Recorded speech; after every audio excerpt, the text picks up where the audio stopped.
I, 33 male, live in Texas with my daughter, Alicia, 8 years old, and my son Jay, 4 years old. Their mom has been out of the picture for the past 2 years, not dead, just a piece of shit, and I've managed pretty well as a single father. The three of us lived in a 2-bedroom in a nice neighborhood. I've got a solid job, and the kids are thankfully healthy. Everything was smooth sailing until one night, 2 months ago, during which I was awoken by Jay poking me in the face. He was sobbing violently, though I recognized it as the I'm afraid kind of crying as opposed to the I'm hurt kind of crying, which made me a little less worried. Jay's always been nightmare prone, so I assumed that's what was causing him distress. When I asked him what was wrong though, he said, "The man in the next house is making scary faces at me." I'd heard my fair share of Jay's stories about monsters terrorizing him from the dark corners of his bedroom, but this was something new. I assumed he meant our neighbor's house, and the lack of fantastical elements in his description made me uneasy. It felt too specific to be one of his usual nightmares. I got out of bed and walked with Jay in tow to my kids' room. Alicia was awake in the top bunk. From the soft glow of their nightlight, I could see her crossing her arms and scowling down at her little brother. I didn't turn on any lights to give myself a better view of the outdoors and peered out the bedroom window. Their window had curtains on it, but for once they hadn't been drawn all the way, and there was a small opening between them through which Jay must have looked out. One side of the neighbor's house, the one to our left from the street, was visible from Alicia and Jay's room.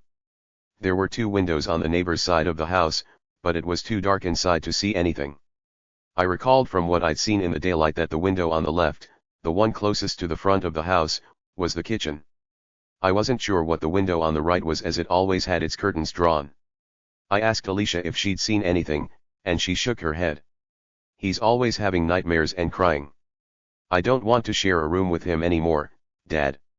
I never get any sleep, it's not fair." Of course, hearing that made Jay start crying again, so I let him sleep in my room for the night. He has this TMNT indoor camping tent that he prefers to his actual bed. Honestly, at that point, I half suspected his nightmare to be a ploy to get me to let him camp. Anyway, I guess I'm a total pushover because he slept in that tent in my room for the next 2 nights. On the 3rd night, I was again woken up, but this time by Alicia, who was standing over me and shaking my arm. That kid hadn't woken me up in the middle of the night for years. When I asked her what was wrong, she said, "The neighbor was making faces at me." Those words, and the fear in my daughter's voice, really put me on edge. I closed the curtains when I said goodnight. "Did you open them?" "Only a little, but it's 'cause I heard a weird noise." "What did you hear?" Alicia couldn't recall exactly. According to her, she had gotten out of bed to see what was going on, and when she lifted the curtain, she saw a light on in the neighbor's window. The curtains in the back room had been drawn back and our neighbor was standing in his house, right up against the window frame. What was he doing? Alicia thought for a moment, and then made an expression I never want to see on my child's face, or anyone else's for that matter, ever again. I won't do it justice by describing it, but it looked something like this. First she smiled with both sets of teeth, so that there was a little open sliver between the rows, and then she furrowed her eyebrows. She inclined her head towards me, kind of Kubrick stare-esque, and strained the muscles in her neck. The worst part though was what she did with her hands. She held out her left arm, forearm up. Then she clenched her right hand into a fist and moved it back and forth rapidly over her forearm. Poor thing described it as playing the violin, but it seemed pretty obvious to me that my neighbor was pantomiming cutting. Disturbed, I told Alicia to stop, and to not make either the expression or the gesture again. I was angry and confused. My neighbor, a man in his 40s, was a bit of a recluse, but he had seemed normal enough in the 3 or 4 times I'd spoken to him. I couldn't fathom why he would do something like that to my kids. After asking Alicia a few more questions, I realized that my neighbor might not have done anything technically, or at least legally, wrong. It wasn't against the law to make inappropriate gestures in your own home, but it seemed like he was targeting my kids specifically.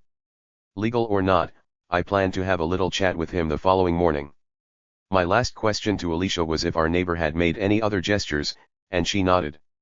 Then, she started making beckoning, come here motions with both of her hands.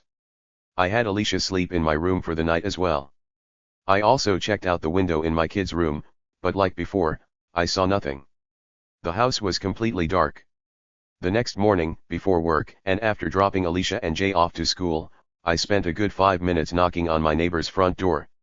I figured he was home since his car was in the driveway, but he never answered the door. Eventually I had to leave for work, and as I was walking away, I turned around quickly to see if he was watching me. He was. The coward. I saw him for a split second at the front window before he ducked beneath the sill and out of view. Clearly, the guy had problems. I yelled out to him to stop fucking with us and then left. That same night, I put a plan in motion. While my kids slept in my room, I hung out in theirs. It was a Friday night, and I was ready to pull an all-nighter so that I could catch my neighbor in the act. Although I trusted my kids, I wanted to confirm that there was actually something nefarious going on before I escalated things. I made sure the house was locked up and all the curtains drawn, tucked my kids in, and sat on the floor under the window in their room. At around 9, I started marathoning Midnight Mass on my phone. I didn't want to wear headphones and miss any strange sounds, so I kept the volume low and mostly read subtitles. At midnight, I started to hear strange sounds. Like Alicia said, it's a bit hard to describe. Best I can do is that it was this low, repeated clicking sound. You know the check check sound you make to beckon a horse? It was something like that. All I knew is that the sound was undoubtedly coming from a person. After a few minutes of this, the sound switched to what I think was supposed to be a whistle, but it came out all wrong, like someone sucking breath in through their teeth. The sound was so crisp that the neighbor's window must have been open, which was an unsettling thought given that there was only around 15 feet of space between our houses. Certain that the neighbor was at his window, and that this was my best chance to see him, I stood up and pulled the curtain back in one motion. I saw him right away. There was a dim light on in his room, allowing me to see that horrible expression Alicia had made the night prior. It was one thing to see my child's recreation, but it was far more frightening on an adult. His window was indeed open, and his arms were stuck out into the cold night, violently swiping against each other in a grotesque mimicry of self-harm.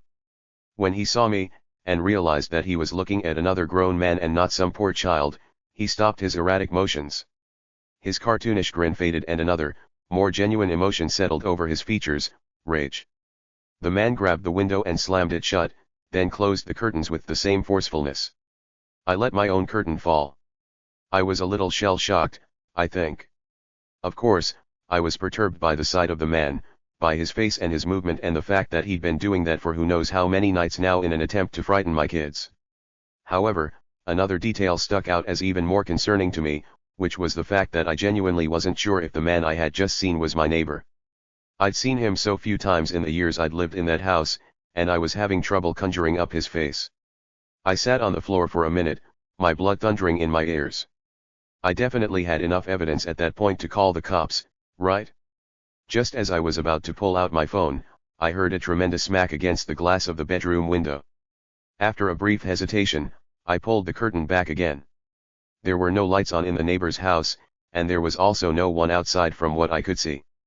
I pulled the curtains back a little further and saw a handprint in the top corner of the window pane. It's worth noting that our house is on a raised foundation and that particular window is very tall, so even though the window is on the first floor, the man outside would have needed an insane vertical to get his hand up there. I pulled out my phone and dialed 911.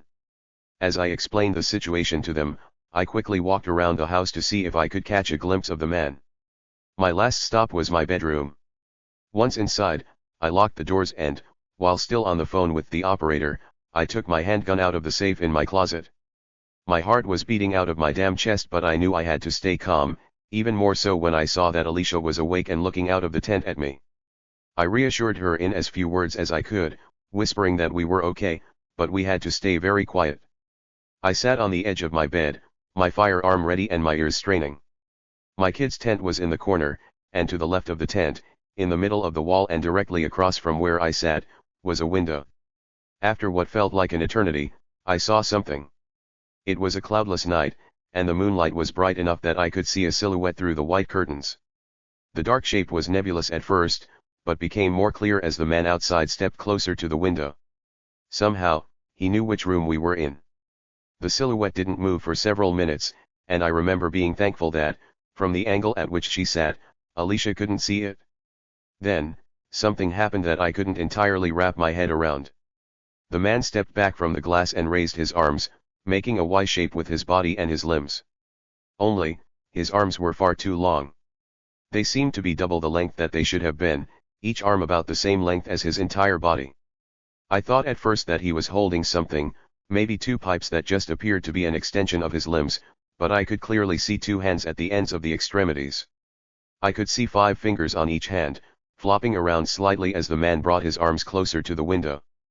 Thud. Thud. Thud. I stood up and readied myself to shoot, but just then the sounds of sirens pierced the quiet night. The man outside banged his hands against the window one last time, and then it was as if someone had sliced his arms at the elbows. His forearm seemed to shear right off, and the man took off running before they so much as hit the ground. When the police officers announced themselves, I answered the door and explained the situation to them. 2 officers, a man and a woman, asked me a few questions about my neighbor, which I assume was necessary to establish probable cause for a search. Once finished, they told me to stay inside with the doors locked while they investigated the neighbor's house. I watched them through the window of Alicia and Jay's room. They knocked on the neighbor's door, and when no one answered, they tried the front door handle. I watched the unlocked door swing open. The 2 looked at one another, and then entered. I'm not sure what they found inside that house. All I know is that when they emerged a few moments later, they both looked very disturbed. When I went outside to ask what they had found, the female officer told me simply, "Your neighbor's dead." The rest of the night was a blur of strangers in uniforms filing in and out of my neighbor's home. Some came to my porch afterwards to ask me questions, and none offered me any answers. They moved with tight-lipped efficiency, their faces guarded, their words clipped. At one point, I wandered to the side of the house and found several people photographing something on the ground outside my bedroom window. Before they could ask me to leave, I made out the gruesome shape of 2 human arms. The kids and I have been staying in my parents' apartment for months, and I think everyone, even Jay, is getting tired of the cramped living situation. We can't stay in the house. Alicia is way too traumatized for that, and I wouldn't be comfortable staying there while the murderer is still at large anyway. I want to sell the damn house, but our story going semi-viral is making that difficult. After all, who would want a house that, thanks to the news, has become permanently associated with phrases like dismemberment and days of torture and victim barely recognizable as human?